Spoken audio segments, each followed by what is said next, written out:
gathered here today to celebrate a significant milestone in our lives, our graduation. We thank you for the guidance, strength, and wisdom you have provided us throughout our academic journey. We are grateful for the opportunities to learn and grow and for the support of our families, teachers, and friends. As we begin this ceremony, we ask for your presence to be with us. Bless this special occasion and each person here today. May we feel your love and grace as we reflect on our achievements and look forward to the future.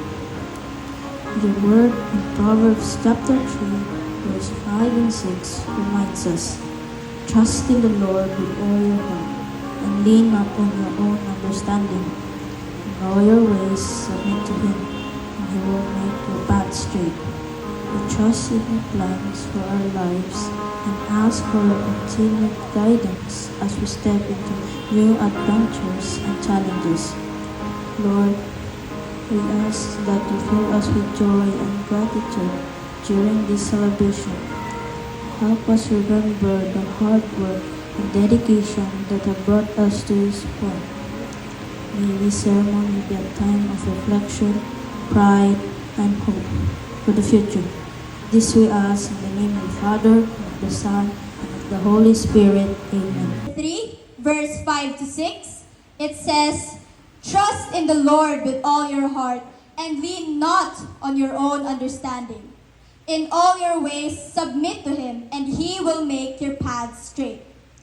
This verse reminds us to always put our trust in God as we pursue our dreams and face new challenges.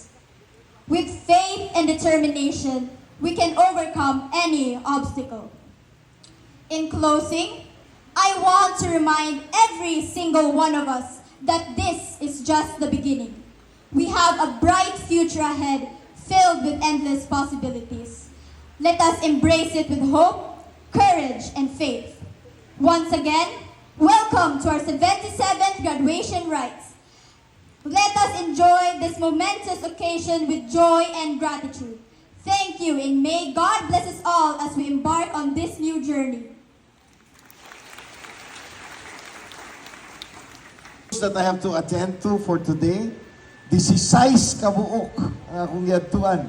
Aduna pa ko'y nabilin na sakob og ang karong gabi una ang atoang Santa Cruzan.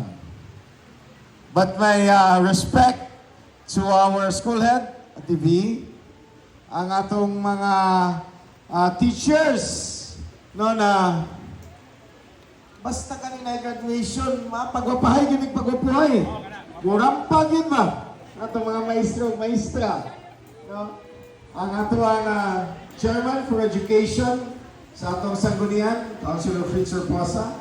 Ang atong barangay kagawad, number 1 barangay kagawad, Engineer Adrian. Ang atong mga ginikanan na proud kaayo. Mga lolo, mga lula, mga mama, mga papa. And to the students, may hapon sa rin! Hapon! Well, today, the graduates, you are all graduating today. Jesus Doresa, congressman ni sa Davao for 9 years. Ngayon mong pinakataas na posisyon sa nasyonal. Upat may kabuk mga igsuon. Ako lang isa kalalaki sa mga mag-igsuon. Gitudluan ko ni Papa na may mong lalaki, may mong masculine na. May mong unsa mo sa side na to, may mong unsa, may mong dili barumbado ha. May mong kanang lalaki gyud ta ba? Muna what I missed when I was growing up, I never said I love you to my father. I never hugged my father when I was growing up. Maunang karon, I have 3 children. I have 2 sons. Ako yung giniingnan ang mga anak na kong lalaki. Hoy, halukig yung ko. Gaksag yung ko. Di yung ko musugot na dili na may tumok. Kaya ano, I have experiences for my father. But this time, na nagkaidaran na, no, ako yung every time I see my dad, walok ko sa iyo mogapos. No, mo nang ginapangayo sa mga lalaki. Ladies and gentlemen, esteemed guests, faculty, beloved parents, and dear graduates, it is my great honor to introduce to you our distinguished guest speaker for today's 77th graduation rites. A woman whose life story is a meaningful and beautiful testament to the fact that poverty is not a hindrance to success, but rather a challenge that can be overcome with hard work and determination. Born into an average family, she is the fifth among 10 children of the late Mayor Bartolome Hernandez of Hagonoy and his wife, Hilaria Hernandez. Her early education began right here at Gihing Central Elementary School. She then continued her education at Hagonoy National High School, where she showed exceptional promise and dedication. Her journey did not end there. With a steadfast commitment to her dreams, she pursued higher education at Southwestern University in Cebu City, earning her Doctor of Dental Medicine degree in 1983. Her quest for knowledge took her across the globe to Wayne Country Community College in Detroit, Michigan, USA, where she continued her studies in dentistry. In 2006, she graduated summa cum laude with an Associate of Dental Hygiene. Throughout her journey, she balanced her professional aspirations with her personal life. She is a proud mother of an accomplished daughter named Abigail Micha Hernandez, a physical therapist who undoubtedly follows in her mother's footsteps of dedication and success. Her story exemplifies how one can rise above challenging circumstances through perseverance and hard work. Now fully retired, our guest speaker's life remains a powerful source of inspiration. Her achievements remind us all that no matter the obstacles, success is within reach for those who dare to strive for it. Ladies and gentlemen, please join me in welcoming Dr. Socorro M. Hernandez.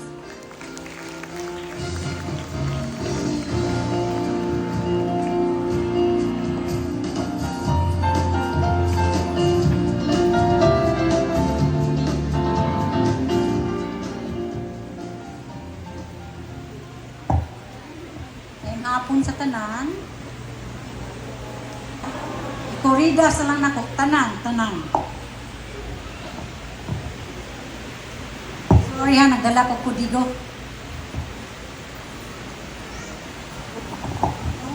Okay. First of all, gusto ko magpasalamat especially to the graduates, to the faculty, and to the principal. Thank you very much for giving me the opportunity to come today and speak to you. Thank you and thank you.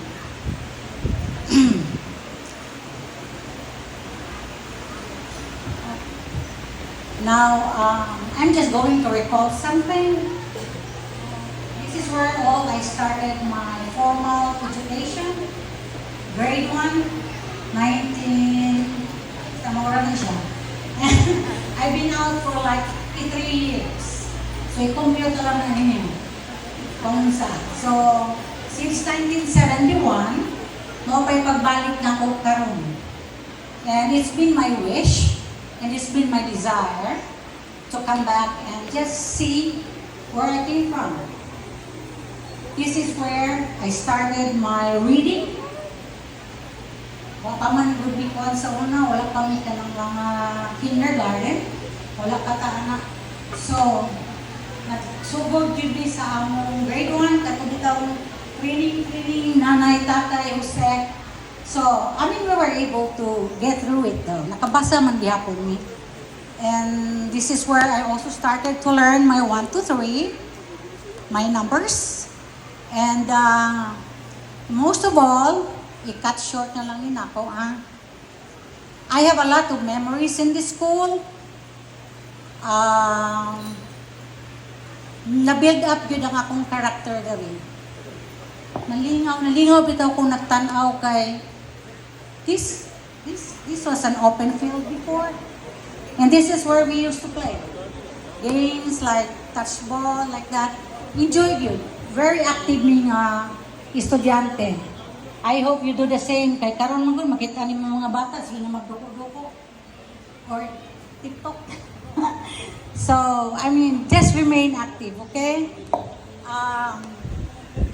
The one that I want to tell you is the most memory that I have here was nagkaroon ako ng best friend since grade 1. And siya to ang amuang salutatorian, si Ninette Bilandres. Until we were in 4th year high school, siya yun, body-body with me. Kami yun ang BFF, kung magat tinatawag nila yan ngayon ng BFF. So what I'm trying to encourage ang mga kabataan noon karon, guys, you have to stay connected with one another. Siguro naman mo mga best friends, naman mo mga group, Pag you stay connected, naaman mo yung mga cellphones, tawag-tawag, kay mas nindot manggod na naamoy ka ng peer food ba, kay it will help so much in your mental health. So, do that. Kay kami, mga na mong ibuhat sa sauna, kay even up to now, may gani kay Ninette to asad sa stage, tawagay rami. So, open na yun mi kayo. So, just do that na magkuhan mo, kanapitang kita-kita mo, kami sa una, mga turuman mi dito sa tunga-tunga, anong gihing halo-halo. Magkuhan mi barbecue, mora man namong buhaton kay lisod man gud kayo, kay like tomorrow, I was supposed to have my 1983 graduate dentistry sa Southwestern University. So yun sila ga-encourage ba nga, kay last year, naami sa mo ang Bali Grand Reunion, because it's our 40th year, nga being a dentist. So, last year, nagsabot mi nga every year makita gid mi, reunion gid mi, kay isod na kayo, nakita mi last year, nagkakuan last year, wala may laing mihisgodan, kundi arthritis, unsay imong maintenance, pila ka milligram, but worse, mag-inom pag muadto ka unyang gabi, kay nga naman, last night tabayan niya og unyang gabi ugma wala na, sulod na siya. So it's sad, dili maayo ba nga maabtan tag-ingon ana. So kamong mga batanon, kay especially the graduates now, kung naa mo mga amigo-amiga, padayon lang mo sa inyong communication. Magkawala-wala man mo, but still you have to communicate, okay? And ako lang yung idali, inita kayo mga bata, gusto na manguli. And one thing also akong i-impart sa mga parents just be open-minded, open your communication with your children, kaya even at this early age, matap na ninyo kung unsay ilang gusto. So just support. Ayaw ninyo i-push unsay inyong gusto. Well, you can share it, but ayaw ninyo i-push kay iso. Ana mo pag nursing yun mo, para mo ato mong states. Pagkuhan yun mo, anak yun mo, kay para anak, dako nakita. Just let them enjoy, kay nindot mga na work ka, and at the same time, na you are enjoying what you are doing. Kay so tianda mo, I'm in my practice for 40 years. I was really enjoying my practice. Kanabang nalipay ko, dili bitaw yung nga tamaron ka, inibatas buntag, kay trabaho na sad. Ako inoon dili, excited kay ko mo-report and see my patients. So, ingon na ba? So, parents, just open your communication with them, and then kung unsay ilang gusto, pangutana, ano mo na ilang gusto, and then kung unsay imong gusto, sultian mo sila kung ano mo na imong gusto. I mean, communicate lang mo para you might end up unsay inyo ang makuhanan, di ba? Pati ang bata, open sa iyang mind na, okay, tama din ako. Pareha sa akong daughter, my daughter katong at this age, not even, I mean grade 4, grade 5, I wanna make sure na umangaon me, Pag-istoryahan na yun ni. Ako yun siyang pauntanon ba nga. But I saw the skills. Maayo siya mo drawing. Tapos, kuwan po, maayo siya sa computer. So I was really thinking, I'm sorry, ma'am. I was really thinking na she would go to that kanang inana iya nga area nga o computer di siya kay namin mo problema sa computer siya among troubleshooter at age like 10 years old tabalo maayo kay siya maayo pero giingnan ko niya katong nagkuan mi brainstorming mi ako siyang giingnan ko how I wish you won't go to the art department kay murag I mean you have to be practical, you know. I guess you understand me, ma'am, okay? So computer was the one I was wishing for her. Pero ingon siya no, I that couldn't be my job.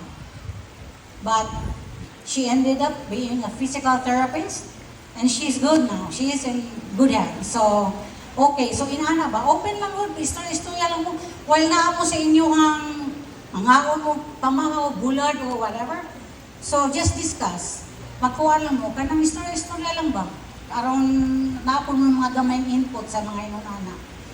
Okay? So, sa pamanya kong iikuan sa inyo, ha? Kadyot lang, ha? Before I end, nalang ko'y kanang nako'y share sa inyo, kani siya kang Steve Jobs.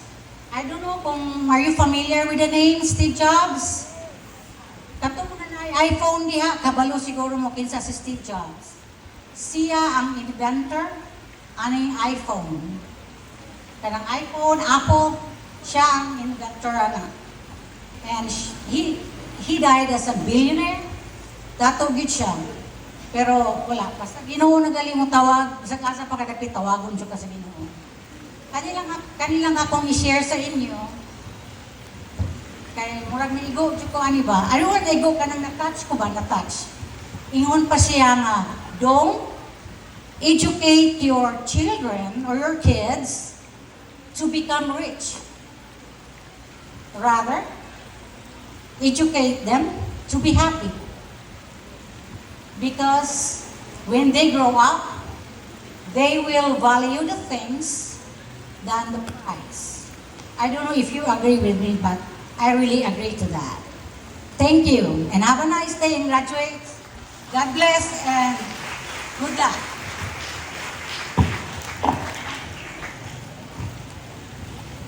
Thank you so much, ma'am, for that powerful and inspiring message. Thank you for sharing your wisdom and encouraging the graduates as well as the parents to strive for excellence. And ma'am, may you please stay on the stage. Today is a special day. It's a day of celebration, a day of achievement, and a day of gratitude.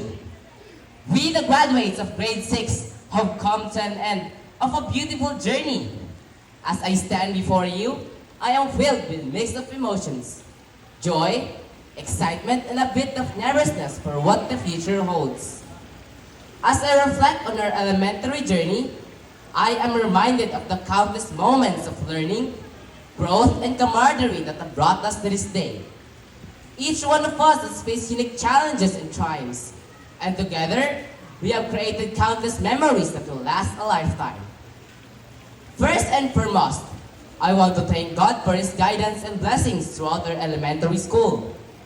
In fact, there is a Bible verse that perfectly captures this moment. I can do all things through Christ who strengthens me. Philippians chapter 4, verse 13. It reminds us that with faith, determination, and hard work, we can overcome obstacles and achieve our dreams. I would like to extend also my heartfelt gratitude to all the teachers. You have been our guides, mentors, and cheerleaders, always encouraging us to strive for excellence. Your dedication, patience, and unwavering support have been the cornerstone of our success. Salamat sa inyong pasensya o dedikasyon. To all the parents and families, thank you for your endless love, encouragement, and inspiration. You have been our pillars of strength, providing us with the support and motivation we needed to overcome obstacles and achieve our dreams. Sa among mga ginikanan, daghang salamat sa inyong walay puas na suporta o gugma. Wala kami diri kung wala kamo. My fellow graduates, we have shared many wonderful things. Classroom activities, sports events, and more. We have laughed, learned, and grown together. As we move on to the next chapter of our lives, let us remember and let us carry with us the lessons we have learned and the friendships we have made. Today, we also acknowledge the invaluable role of our school community in shaping our educational experience. Thank you to the administrators, education partners, and everyone who has contributed to creating a nurturing and enriching environment for us to learn and grow. We have faced many challenges, but we also achieved so much. We should be proud of our hard work and dedication.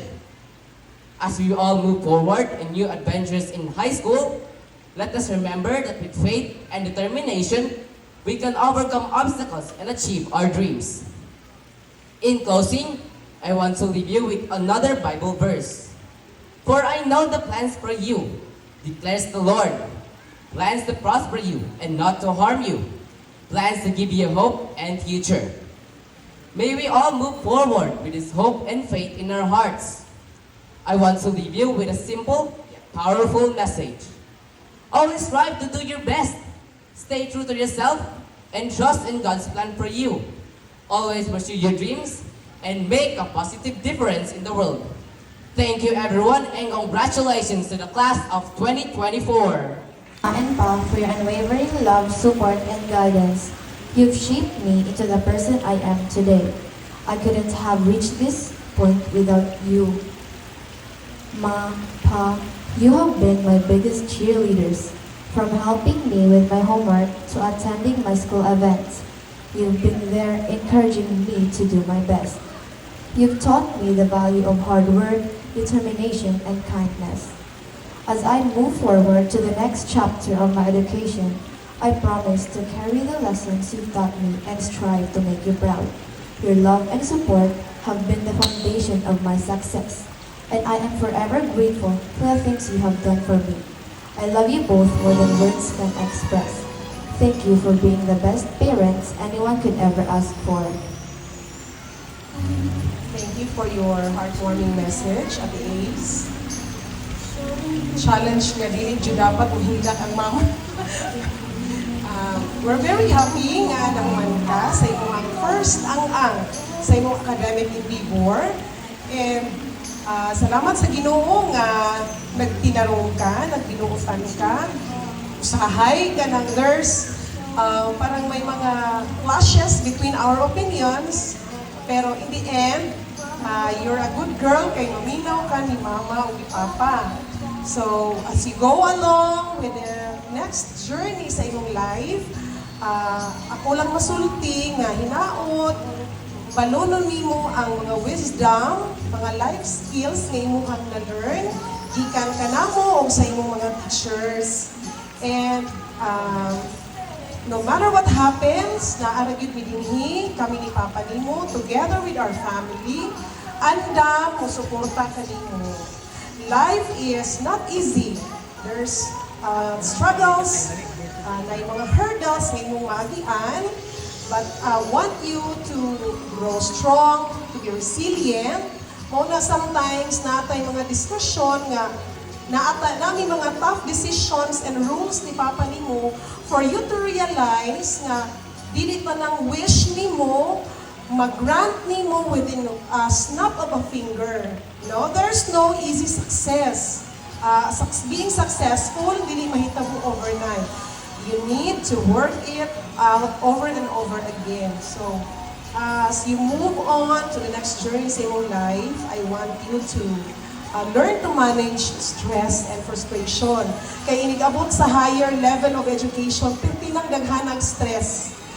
Stressful karon imong gibati, no? Daghan kag mga pressure sa academics, pero mas daghan pa ang frustrations, ang mga stresses, no?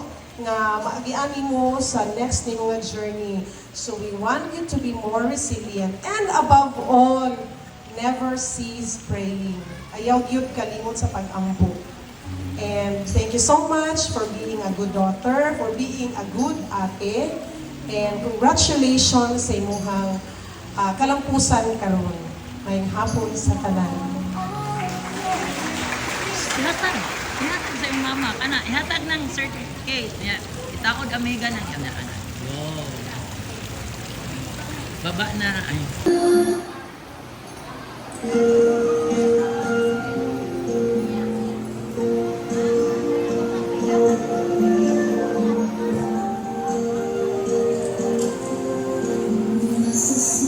Graduates, please stand and raise your right arm.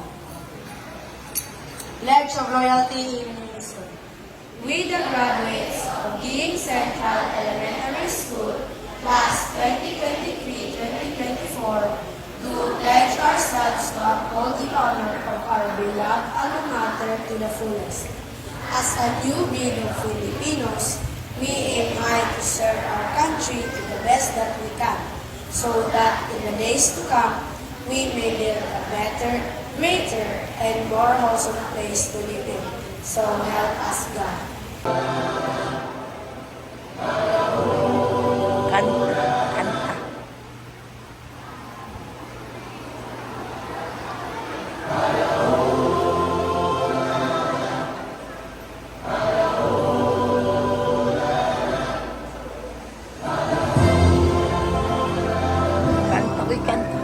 Dedication and resilience. It is a day of celebration for us, learners.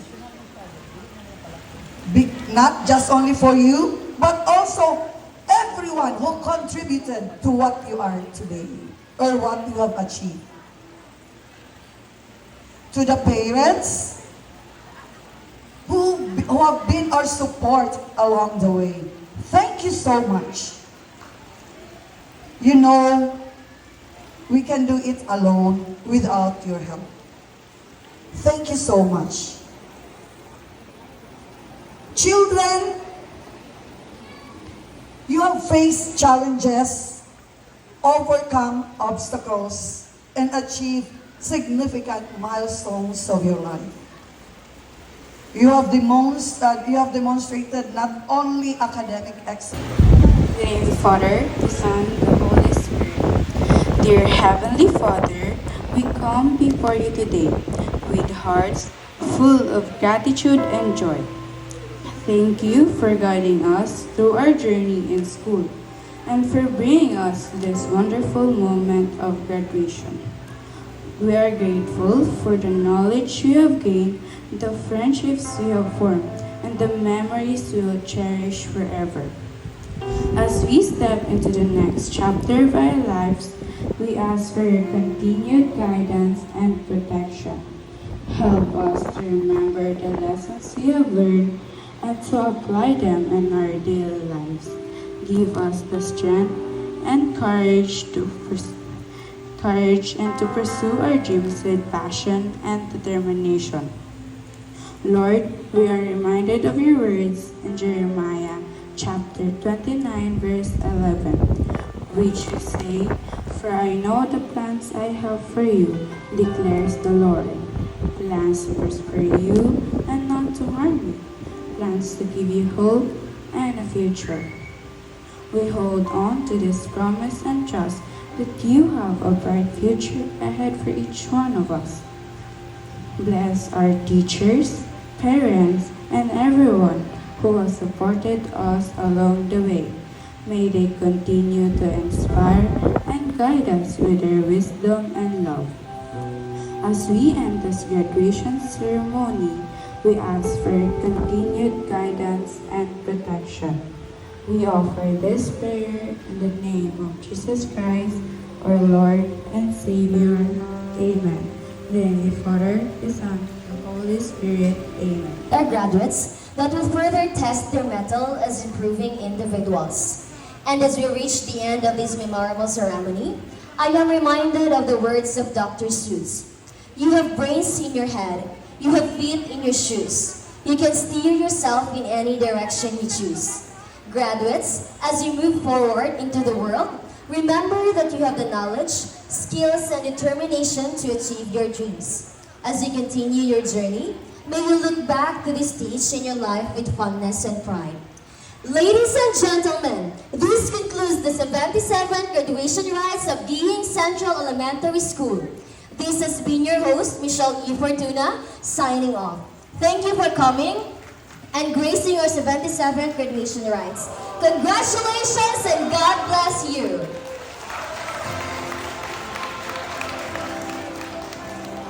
May I request everyone to stand for the recessional?